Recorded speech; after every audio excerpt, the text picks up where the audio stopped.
Dışarı kimse yok. Yok kimse yok tabii.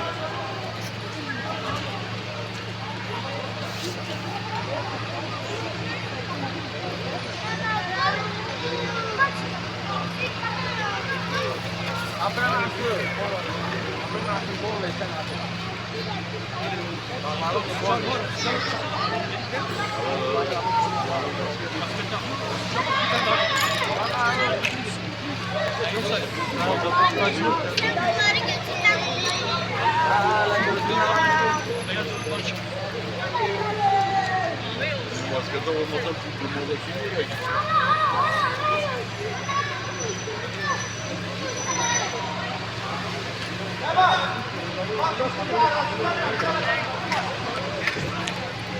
İçeri girmişler. Baksana.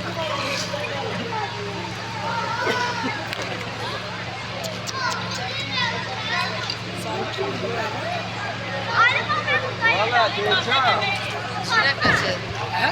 Yaz yazar mı kızım? Yani kenarlarını yarıyor.